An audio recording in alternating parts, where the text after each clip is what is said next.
Let me tell you a story. Not one of those clean stories with heroes in white hats. This is a story from the dust and the blood. It's about a woman running from a monster and a man who had a monster of his own to hunt. It's a story about how sometimes the only way to fight the darkness is to walk right into the heart of it. It starts with a sound the desert should never make. The scream came just before sunset. It sliced through the wind, sharp and human and wrong. Out here on the high bluffs where the world was all rock and sky, things died. Coyotes took rabbits, hawks took snakes. But this was different. This was the sound of a soul being torn apart. Tuza Red Moon froze. His hand, already resting on the stock of his Winchester, tightened. He was a ghost in this land, a man made of shadows and silence, and ghosts don't get involved. But that sound, it scraped something raw inside him. He'd been hunting for 3 years. Not deer, not buffalo. He was hunting a man named Harrow, and that scream sounded like something Harrow would leave in his wake. The wind carried it again, closer this time. A ragged, desperate cry, followed by the ugly bark of a man's laughter. That was it. The ghost decided to move. He didn't run. He flowed. Down the sandstone slope, his moccasins finding silent holds in the rock. He moved through the mesquite and creosote like a whisper, the setting sun painting the ground the color of a fresh wound. He followed the sound, his senses screaming, past the bleached white bones of a long-dead mule, through a dry wash choked with thorns. Then he saw the blood, a smear on a rock, a dark spatter on the sand, a trail leading into a narrow, twisting canyon. It was fresh. He dropped low, the rifle now a part of his arm, every muscle coiled tight as a rattlesnake ready to strike. He rounded a sharp bend in the rock, and there they were. Two men, grimy, mean-looking men, dragging a woman between them. She was barefoot, half-conscious, her dress torn to useless strips. Her skin was a map of cruelty, covered in dirt and angry red welts. The taller one, a greasy blonde with a Union Army belt he didn't earn, gave her a shove. "You run again," he snarled, his voice like grinding rocks, "and I'll skin what's left of you." She stumbled, falling to her knees. The shorter man just laughed, a foul, wet sound. He reached for the last piece of cloth covering her chest. He never touched it. The desert exploded. The crack of Tuza's rifle echoed off the canyon walls. The tall man dropped like a sack of grain, a dark flower blooming on his thigh. He howled, a high, surprised sound, and crumpled into the dust. The other one clawed for his pistol, but Tuza was already moving, a blur of motion. The second shot was surgical. It didn't hit the man. It hit his revolver, shattering the hammer and sending the gun spinning from his grasp. "Hands up," Tuza said. His voice was quiet, but it carried the weight of the mountains. He stepped out from behind the rock, a phantom made real. The short man stared, his eyes wide with disbelief. A lone Apache appearing from nowhere. "We didn't mean no. She's property. We got papers." "I said hands," Tuza growled, the sound coming from deep in his chest. The man's hands shot up, trembling. The woman, Rachel, crawled away from them, her body shaking uncontrollably. She pressed herself against the cold canyon wall, pulling the tattered rags of her dress around her. Her eyes, wide and wild and brown, locked onto Tusa's. They were filled with terror, but something else too. Defiance. "Please," she whispered, her voice a raw rasp. "Please, don't let them take the cloth." Tusa lowered his rifle, just an inch. He walked toward her, slow and steady, the way you'd approach a wounded wolf. She flinched as he got closer, clutching the torn fabric to her chest. "I won't," he said, his voice softer now. "You're safe."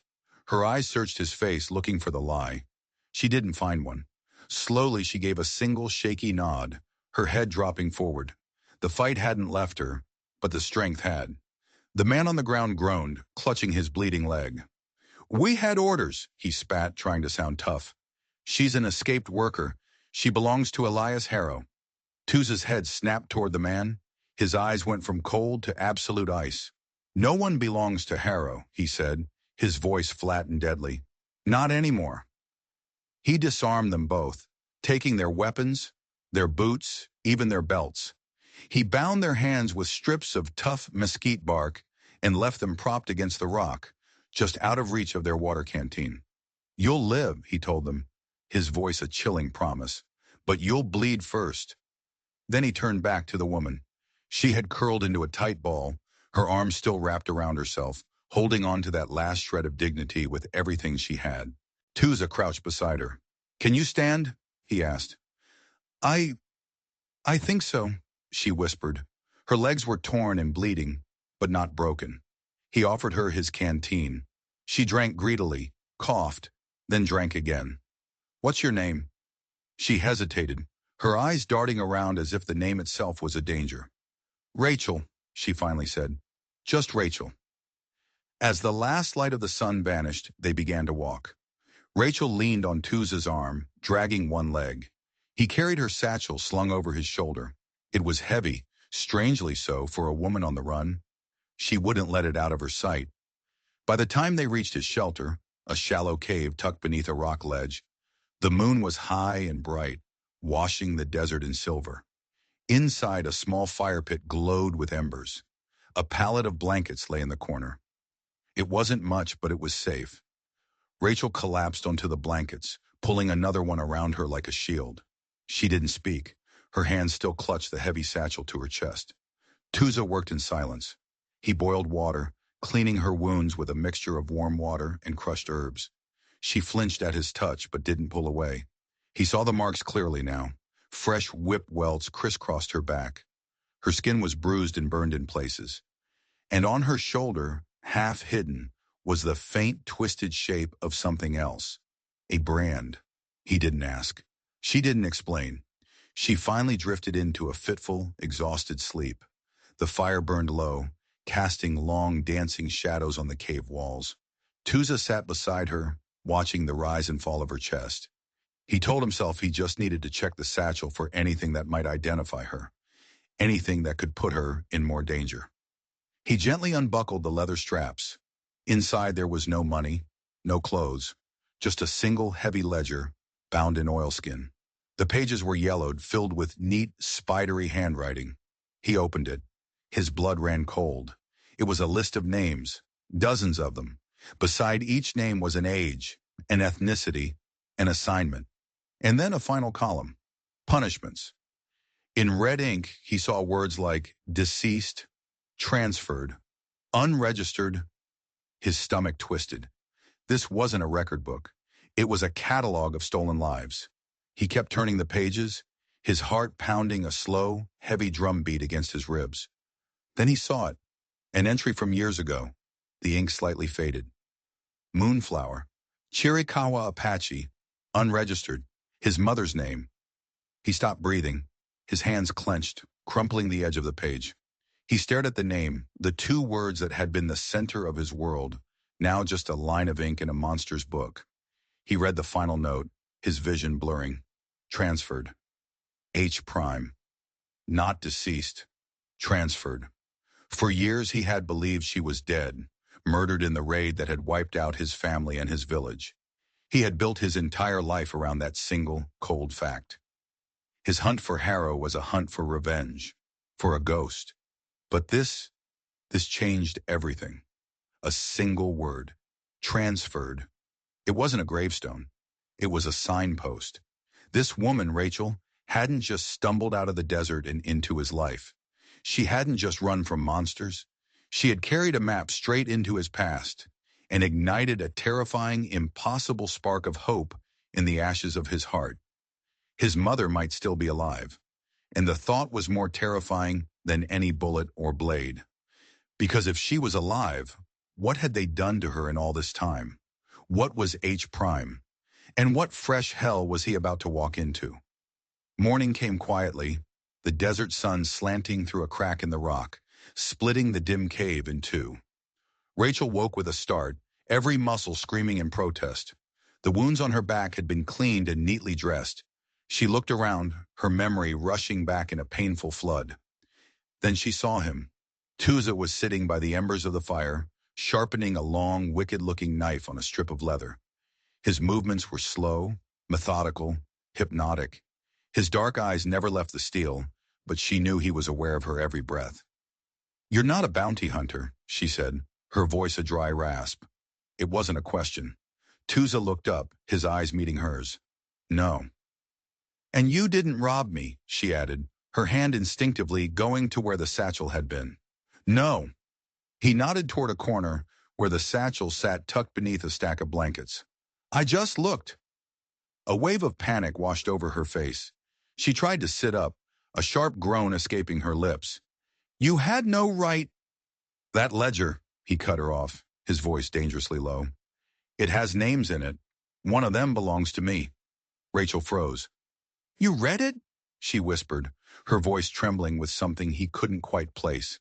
Fear or something else? Just one page, and he said, that's all I needed. She was quiet for a long moment, the only sound the soft scrape of steel on leather. Then she let out a shaky breath, a sound of resignation. Her name was Moonflower, she said softly. Apache. He gave a small, almost imperceptible nod. My mother. Rachel's eyes, which had been hard and guarded, softened with a flicker of genuine shock and sympathy. I didn't know. Tusa stood, his large frame seeming to fill the small cave. He walked to the fire and dropped a piece of dry mesquite onto the coals, which hissed and sparked back to life. So now you tell me, he said, not looking at her. What's your stake in this? Why are you carrying a book that will get you killed? Just as he asked, he saw it. A flicker of movement from her other hand, the one hidden under the blanket. A glint of metal. Before she could move, he was on her, his hand clamping down on her wrist like a steel trap. He wrenched her hand free. A tiny two-shot derringer fell onto the dirt floor. His eyes narrowed. You were going to shoot me. I was going to protect my property, she shot back, her fear replaced by a sudden, fierce anger. She wasn't just a victim. She was a fighter. My mother's name is in that book, he growled. And my brother's, she cried, her voice breaking. My brother Isaac. He wasn't just a prospector who vanished. He was an undercover Pinkerton agent. He was investigating Harrow's operation for the government. Tusa stared at her, stunned into silence. A Pinkerton. This changed the shape of things. He got close, she continued, the words tumbling out of her now. Too close. He sent me this. She reached into the satchel and pulled out another smaller ledger. It's a shipment ledger, but it's in code. He found out Harrow isn't just running a mining camp. Silver Hollow is just the beginning. It's a pipeline. He's trafficking people, selling them to other operations. Isaac was trying to find out where they were going. She took a deep, shuddering breath. Then he disappeared. The Pinkerton agency wrote him off, said he was dead or had run off. They closed the case. I was the only one left who believed he was alive. So I went undercover myself. I got a job as a laundress in the main compound. I saw what they do to people. She pulled up her sleeve, revealing the ugly, twisted brand on her shoulder. This is Harrow's mark, his way of saying you belong to him, body and soul. Tusa looked from the brand to the ledger, the pieces clicking into place. He picked up the larger book again and turned to the page with his mother's name. H prime, he said, his voice barely a whisper. What is it? Rachel's face went pale, all the color draining from her cheeks. She looked at him, her eyes wide with a new kind of horror. You don't know? She stammered. Oh, God. I saw whispers of it in some of Harrow's private letters. It's not just another camp. Silver Hollow is where he works people to death. H prime is where he sends the ones he wants to break completely, the ones he wants to use for experiments. It's not a mine. It's a laboratory. A cold dread, colder than any desert night, seeped into Tusa's bones. Experiments. The word hung in the air like poison. His mother. For all these years, she hadn't been resting in peace. She had been trapped in a place worse than hell itself. His own story came spilling out then, words he hadn't spoken to another soul in a decade. He told her about the Red Creek Camp, a smaller, earlier version of Silver Hollow. He was just a boy when Harrow's men came. They didn't just drive them out, they slaughtered them. Men, women, children.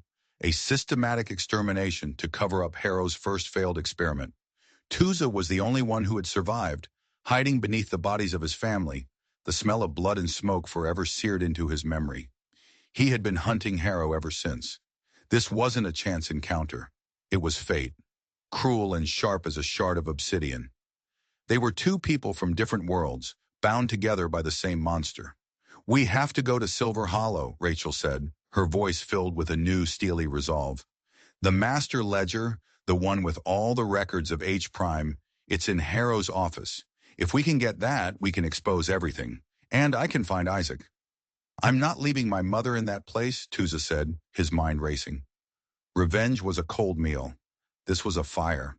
"Then we'll need help," Rachel said. "Someone who knows the lay of the land. Someone who can get us in."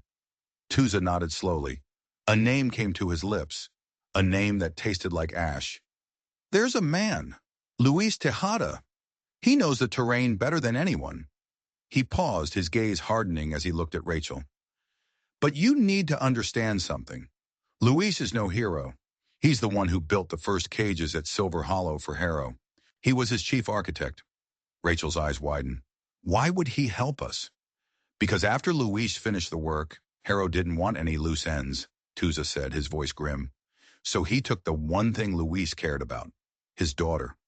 Luis has been a ghost in the hills ever since, drinking himself to death. He hates Harrow more than any man I know." Rachel stared at him, the horrifying logic settling in. Their only possible ally wasn't a savior. He was another monster, one created by the same man they were hunting.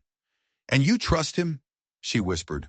"No," Tuza said, grabbing his rifle, "but I trust his hate." They found Luis Tejada in the ruins of an old Spanish mission, a place haunted by the ghosts of two different faiths. He was exactly as Tuza remembered, tall and lean, his face a roadmap of hard living, a half-empty bottle of tequila clutched in one hand. His eyes, when he looked at them, were dead. "Red Moon," Luis slurred, his voice thick with Spanish and regret. "You look like hell." "Then you must be looking in a mirror," Tuza replied flatly. He introduced Rachel. "She has a proposition for you." Luis laughed, a harsh, grating sound. "I'm not for hire, not anymore." "This isn't about money," Rachel said, stepping forward. "It's about Elias Harrow." The name hung in the air, and for a moment the deadness in Luis's eyes was replaced by a flash of pure, unadulterated hatred. It was there and gone in a second. "Harrow is the devil," he said, taking another swig from the bottle, "and I don't dance with the devil." "We're not asking you to dance with him," Tuza said. "We're asking you to help us send him back to hell." Luis just shook his head, turning away. "That place, Silver Hollow, it can't be breached. I designed it myself. The walls are too thick, the guards too many. The tunnels you might have heard about? Decoys. Harrow had me seal them myself years ago. There is no way in." "That's not what we're here about," Rachel said, her voice steady. She pulled the small coded ledger from her satchel. "My brother was a Pinkerton. He found things. Names." She opened the ledger. Her finger traced down a list of names under the heading, Leverage Assets. She stopped at one. Isabella Tejada. Luis froze. The bottle slipped from his fingers, shattering on the stone floor. He turned around slowly, his face a mask of disbelief and agonizing hope. "What? What did you say?" "Your daughter," Rachel said softly. "You thought she was dead. She's not. Harrow has her." "That's a lie," Luis whispered, his whole body trembling. "He told me. He showed me." "He lied," Rachel pressed. She pointed to the entry beside the name, a familiar, chilling phrase. Transferred. H prime. H prime, Luis breathed, the name a curse on his lips. He stumbled forward, grabbing the ledger from Rachel's hands, his eyes devouring the words. For years he had been drowning his grief, convinced his daughter was gone forever. Now this woman was telling him she was alive, a prisoner in Harrow's personal hell. The broken man vanished. In his place stood a predator, the architect of Silver Hollow. The fire in his eyes was back, burning hotter and more dangerous than ever. "There is a way in," he said, his voice a low, dangerous growl. "A way no one knows about, not even Harrow." He explained. When he built the camp, he had designed a massive aqueduct, a stone channel to bring water down from the mountains. It ran directly beneath the entire compound, passing under the barracks, the main yard, and even Harrow's office. It was a maintenance channel, sealed at both ends with iron grates. "But there's more," Luis said, a grim smile touching his lips. "Harrow is arrogant. He flushes the system every night at midnight to clear out sediment. The whole channel fills with a torrent of water. A man would be torn to pieces. But for 20 minutes before that cycle, the channel is empty. That's our way in." It was a death trap, a 20-minute window to sneak into the most heavily fortified private prison in the territory. "Harrow marked me," Louis said, tracing a faint twisted scar on his cheek. "He called me a reject when I was no longer useful. Now I will unmake his masterpiece, stone by stone." He looked at Tusa, then at Rachel. "But I need your word. We are not just going for the ledgers or your brother. We are going for everyone. We find my Isabella. We find your mother. We burn that place to the ground and salt the earth behind us." "You have it," Tusa said without hesitation. "Good," Louis said, his eyes scanning the horizon. He was no longer a drunk hiding in the ruins. He was a man with a purpose, and that made him infinitely more dangerous. "Because to do this, we'll need dynamite, and I know exactly where I buried it when I built the place." Their fragile alliance was forged, not in trust or friendship, but in a shared, burning hatred for one man. A quiet Apache warrior, a determined Pinkerton sister, and the devil's own architect. Together they were going to walk into the heart of the inferno, and they had no idea if any of them would be walking out. The journey to Silver Hollow was a descent into a gray, dying land. The closer they got, the more the earth itself seemed sick. The trees were stunted, the water in the creeks brackish and thin. It was as if Harrow's poison was seeping into the very soil. Louise led them with a grim certainty, moving through the treacherous terrain like a bitter ghost returning to his own grave. They traveled by night, hiding during the day, the tension between the three of them a palpable thing. They were a powder keg, a spark away from exploding, but their shared goal held them together. They reached the overlook at dusk on the third day. Luis brought them to a halt beneath a granite bluff. Below them, nestled in a deep bowl-shaped valley, was Silver Hollow. It was worse than a prison. It was a scar on the face of the world. Smoke choked the air, rising from dozens of crude chimneys. Rows of shacks, more like animal pens, clung to the hillsides. In the center stood the main compound, a fortress of stone and rusted iron, dominated by a tall guard tower where a Gatling gun glinted ominously in the fading light. Rachel let out a slow, shaky breath. "That's it." Tusa stared down at the camp, his face unreadable. He could see figures moving below, chained together, hauling ore carts or digging in the dirt like insects. He could feel the weight of the suffering rising up from the valley, a silent scream that only he could hear. This was the place that had swallowed his mother. "How many guards?" Tusa asked, his voice low. "At least 20 in the main compound," Louis muttered. "Another 10 patrolling the perimeter. And they're not just thugs. They're Harrow's elite. Fanatics." "We stick to the plan," Rachel said, her voice tight. "We go in through the aqueduct just before midnight. I go for the ledger in Harrow's office. Tusa, you create a diversion at the east gate. Luis, you know the layout of the holding cells. You find Isaac and your daughter." It was a desperate, almost suicidal plan. 3 people against a fortress. That night they made their way down into the valley, moving like shadows under the cover of a moonless sky. Luis led them to a narrow crevice hidden behind a cluster of dead cottonwoods. He dropped to his knees and clawed away at the dirt and rocks, revealing a heavy iron grate, rusted shut. "The aqueduct entrance," he whispered. Using a crowbar he'd brought, he strained against the grate. Metal groaned in protest, the sound unnervingly loud in the dead quiet. Finally, with a sharp crack, it gave way, revealing a dark, gaping maw in the earth. The air that rose from it was cold and smelled of rot and damp stone. They descended into the blackness, Luis leading the way with a small shielded lantern. The tunnel was just wide enough for them to walk single file.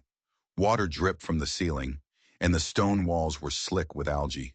Every sound echoed, magnified. A dislodged pebble sounded like a rock slide. Rachel followed close behind Tusa, her hand resting on his shoulder for guidance. She could feel the tension in his muscles. He was a coiled spring, ready to snap. She was terrified, but a cold, hard resolve had settled in her heart. She was done running. After what felt like an eternity, Lewis raised a hand, stopping them. "We're here, Juanes," he whispered, his voice barely audible over the dripping water. "We're directly beneath the main yard." He checked his pocket watch. 11:40. We have 20 minutes until the flood comes. Go. They moved with a desperate urgency. Tusa went one way, toward a service ladder that led to the east gate. Rachel and Luis went the other, toward the foundation of the main office building. Luis found a weakened section of the ceiling, just as he'd planned. Using the crowbar, he prized the stones apart, creating a small opening into a dusty storeroom above. "This is it," he whispered to Rachel. "Harrow's office is 2 floors up. The master ledger is in a safe behind a painting of his father. The combination is his date of birth, 1836. He looked at her, his eyes burning with intensity. "Do not fail." "I won't," she said. "Find them." He gave a sharp nod and disappeared back into the darkness of the aqueduct, heading for the holding cells. Rachel took a deep breath, pulled herself up through the opening, and slipped into the belly of the beast. The compound was deceptively quiet. Shouts and the clang of metal echoed from a distance. But the halls of the main building were empty. She moved silently, a ghost in the machine, her heart pounding against her ribs. She reached the 2nd floor, the stairs to Harrow's office just ahead, and that's when everything went wrong. As she placed her foot on the first step, a voice sliced through the silence from the top of the stairs. "We've been expecting you, Miss Monroe." Rachel froze, her blood turning to ice. A figure stepped out of the shadows. It was the shorter, weaselly man from the desert, the one Tusa had let live. He wasn't wearing grimy trail clothes now. He was dressed in a neat suit, his face fixed in a smug, triumphant grin. He held a revolver leveled at her heart.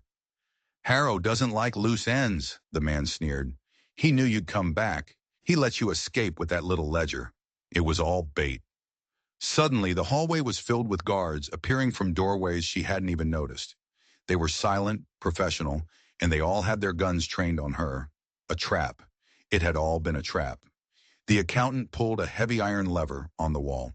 With a deafening clang, steel gates slammed down, blocking off the stairwells, the hallways, trapping her. An alarm bell began to ring, its frantic clang echoing across the entire compound. Down in the yard, Tusa had just reached the east gate when the bell started shrieking. Guards swarmed from the barracks, not in a panic, but with disciplined precision. They knew. They were waiting for him. He was surrounded. And deep beneath the earth, in the cold darkness of the aqueduct, Louis heard the distant clang of the alarm bell. He checked his watch. 11:55. The flood was coming. He was out of time. He had walked right back into the cage he had built. Harrow had won. Or so it seemed. Trapped in the hallway, surrounded by armed guards, Rachel didn't panic. The smug look on the accountant's face was almost comical. He thought he was so clever. He had no idea who he was dealing with. She looked him straight in the eye and smiled. A cold, dangerous smile. "You really think I walked in here alone?" The accountant's grin faltered. "What are you talking about?" "My brother wasn't just a Pinkerton," Rachel said, her voice ringing with confidence. "He was one of their best. He knew this might happen. He had a contingency plan." Before anyone could react, she reached into her satchel. It wasn't a weapon she pulled out. It was a small glass vial filled with a clear liquid. With a flick of her wrist, she smashed it on the stone floor at her feet. A thick, acrid smoke instantly filled the hallway, choking and blinding. The guards coughed and sputtered, their eyes streaming. They fired their guns wildly into the smoke, but Rachel was already gone. She hadn't run. She had dropped flat, crawling under the smoke, moving toward a section of the wall she had memorized from Isaac's notes. She found the loose stone, pushed it in, and a hidden panel swung open, revealing a narrow, dark passage. She slipped inside just as the smoke began to clear. This wasn't just a rescue mission. It was a counter-ambush. Meanwhile, in the yard, Tusa was a whirlwind of deadly motion. The guards were disciplined, but he was something else entirely. He was a force of nature. He used the chaos of the alarm, the shadows, the very architecture of the camp against them. He wasn't trying to fight his way out. He was fighting his way in. He saw a glint of light from a high window in the main office. A flash, then two more. Rachel's signal. The plan was still in motion. He broke off his fight with the guards and sprinted, not for the gate, but for the pump house that controlled the aqueduct. They thought the flood was their weapon. He was about to turn it against them. Deep underground, Luis was trapped. The water would be coming any second. But he wasn't alone. From the darkness of the holding cells, he heard a whisper. Tejada. He saw a face peering through the bars of a cell. An old man, his face weathered and beaten, but his eyes sharp. The girl, the man whispered. Harrow moved her. He has a private cell, beneath his office, for the special ones. Luis's blood ran cold. Isabella. Just then, a guard fell from the tower above, an arrow sticking out of his back. Chaos erupted in a different part of the yard. It wasn't Tusa. It was the prisoners, a full-blown riot. The signal hadn't just been for Tusa. It had been for them. Years of abuse and rage exploded in a wave of violence. The prisoners, armed with stolen tools and raw fury, were fighting back. This wasn't a strike team. It was a revolution. In the pump house, Tusa slammed his shoulder against the locked door, splintering the wood. He found the massive levers that controlled the water flow. With a roar, he threw his entire weight against the primary control, not just opening the floodgates, but reversing the emergency pressure valve.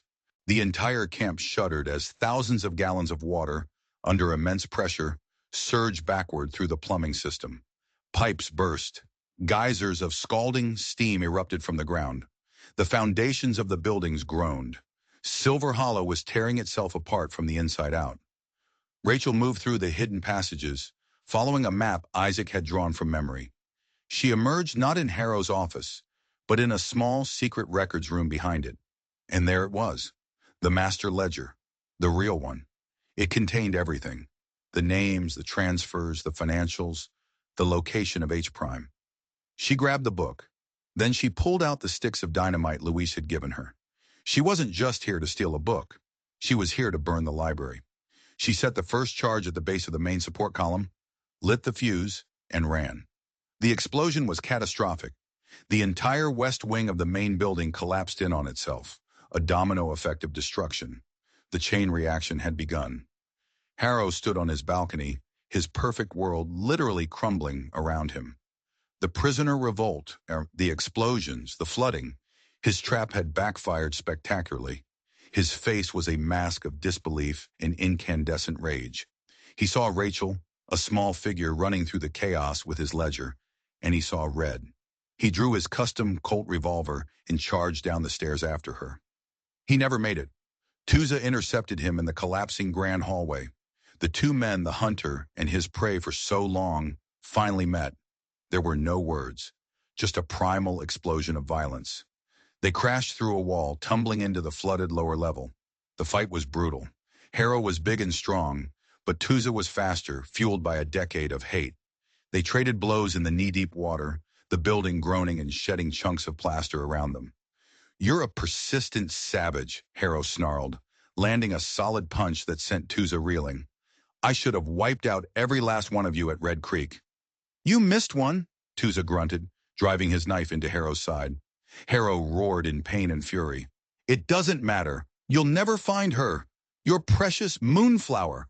He laughed, a crazed, gurgling sound. "She's at H prime, but she's not a prisoner anymore. Oh no, she's the warden. I broke her, Apache. I remade her in my own image. She does my work now. She breaks the new arrivals for me. The woman you're looking for is gone. I turned your mother into a monster, just like me." The world stopped. The roaring of the collapsing building, the screams, the pain in his side. It all faded away. Harrow's words were a poisoned dart straight to his soul. His mother. A monster.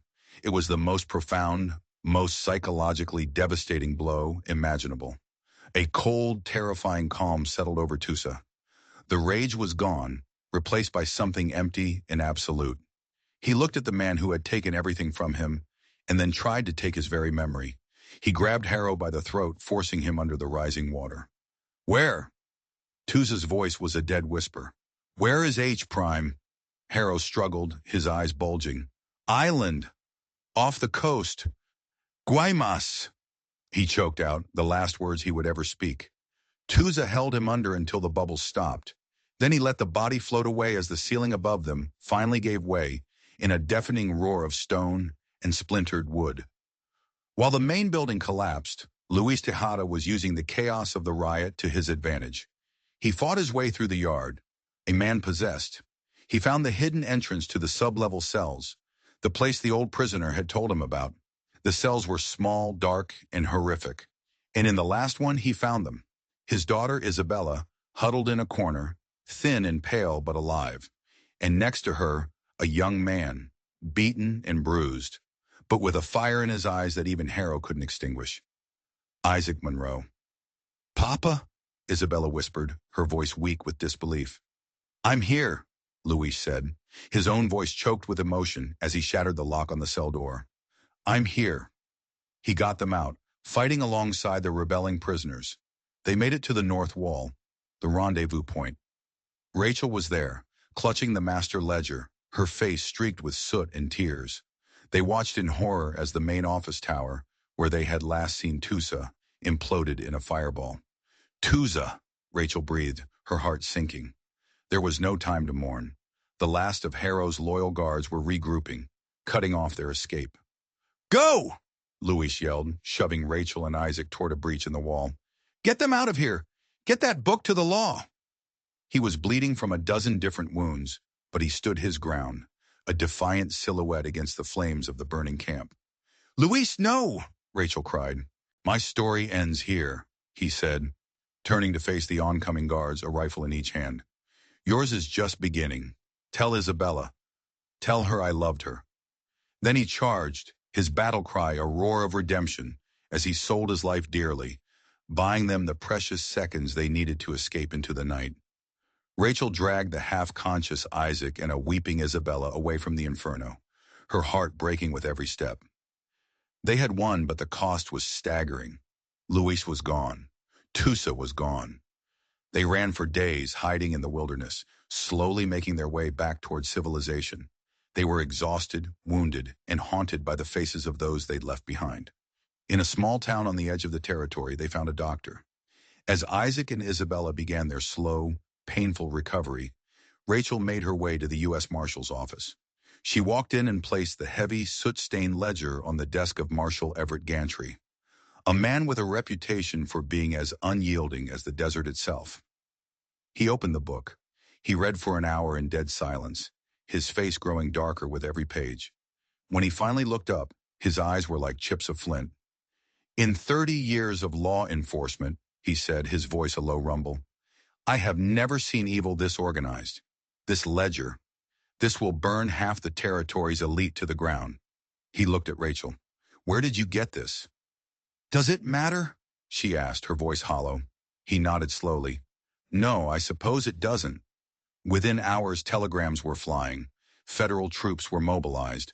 The full weight of the United States government was about to fall on the ashes of Silver Hollow and the network of powerful men who had backed Elias Harrow. Justice was coming. But for Rachel, it felt like a hollow victory. A week later, as she sat by Isaac's bedside, a shadow fell across the doorway. She looked up, expecting the marshal. But it wasn't. Standing there, stitched together with pain and sheer force of will, was Tusa. He was horribly wounded, one arm in a sling, a fresh scar tracing a line down his face. But he was alive. He was a ghost who had refused to die. Tears streamed down Rachel's face, silent and hot. You made it, she whispered. He gave a single slow nod. He walked into the room and looked down at Isaac, then at Isabella, who was sleeping in a chair nearby. He had seen Luis's final charge. He knew. It's over, Rachel said. The law has the ledger. They'll hunt down everyone involved. No, Tusa said, his voice a raw whisper. He turned to look at her, and his eyes were filled with a terrifying, cold fire. It's not over. He told her what Harrow had said, about his mother, about her being alive, a warden at a place called H Prime, an island fortress off the coast of Mexico. The fight for Silver Hollow was over, but their real war, a war for the very soul of his mother, was just beginning. The official justice system could clean up the mess in the territory. Theirs was now a personal crusade, a journey into a darkness far deeper than a mining camp. They were heading south, into the heart of Harrow's empire, to a place where the law did not exist. They were going to hunt a monster, and they were going to try and save a woman who had become one. The world knew that a great evil had been uncovered at Silver Hollow. The newspapers were calling it the New Mexico atrocity. Powerful men in Denver and Washington were being indicted. But the world didn't know the truth. It didn't know about the Apache ghost, the Pinkerton sister, or the architect who had died to save his daughter. And it certainly didn't know that the survivors weren't resting. They were rearming. The fight hadn't ended in the fire and blood of the camp. That was just the first battle. Now the war moved south into the lawless lands of Chihuahua, where Harrow's poison had spread its deepest roots. Rachel, Tusa, and a healing but hardened Isaac Monroe were no longer fugitives or survivors. They were hunters, following the trail of corruption, leading them to the ultimate prize, H Prime. They used the resources Rachel had from the Pinkertons, coded messages, hidden caches of weapons and money. They used the knowledge Isaac had gained while undercover, and they used Tusa's uncanny ability to navigate the harshest landscapes, both physical and human. He could read the land, and he could read men, and he knew that Harrow's network was like a snake. You had to crush the head, but first you had to follow the body. They moved from one dusty border town to the next, not as a trio but as a phantom cell. In El Paso, they intercepted a shipment of workers being transported in cattle cars, freeing 24 men and women and leaving the traffickers bound and gagged for the federales. The survivors spoke of another camp, deep in the Sierra Madre, run by a man named Cortez, one of Harrow's chief lieutenants. So they went into the mountains. What they found was a logging camp that was a carbon copy of Silver Hollow, built on the same principles of cruelty and despair. But this time, they didn't go in with dynamite and a prayer. They were smarter now. They spent a week observing, learning the routines, identifying the key players. Rachel, using her skills of disguise, posed as a cook. Isaac, his limp now a part of his cover, got himself hired as a mucker. And Tusa. Tusa became a ghost in the trees, a silent observer who moved unseen along the ridges, mapping every guard post, every escape route. They didn't just plan to destroy the camp. They planned to turn it. They found the prisoners who still had fight in them, whispering promises of freedom, coordinating a silent, organized resistance. The night they chose to strike, a storm rolled in, blanketing the mountains in thunder and torrential rain. Under the cover of the chaos, the camp erupted. It wasn't a riot. It was a coordinated takedown. Prisoners took out guards, seized the armory, and opened the gates. Cortez was captured not by our heroes, but by his own prisoners, who delivered their own brutal form of justice. Before he died, Tusa got the information he needed from him. More names, more locations.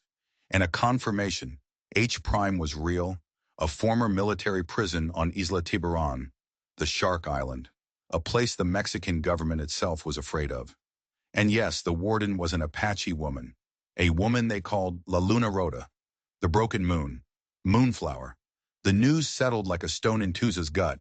It was true. His mother was the enemy. The victories took their toll. Each freed camp left them with more scars, both physical and emotional. They saw the depths of human depravity, and it chipped away at them. Isaac became quieter, his eyes older than his years. Rachel's resolve hardened into something brittle and sharp, and Tusa retreated further into himself, the silence around him growing deeper, heavier. The hope that had sparked in him was now a terrible, burning dread. What would he do when he finally stood face to face with the mother he remembered, and the monster she had become?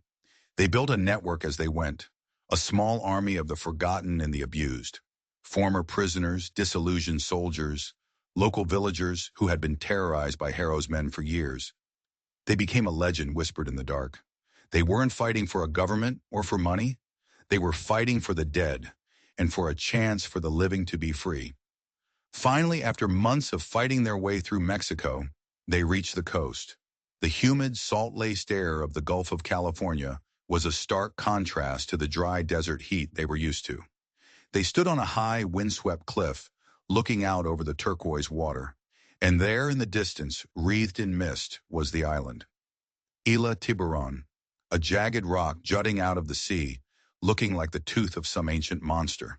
Through a spyglass, they could see the walls of the fortress, the guard towers, the smoke rising from a central chimney. H prime, the end of the line. Tuza stared at the island, his face an unreadable mask of stone. The entire journey, every fight, every kill, had led to this single point on the map.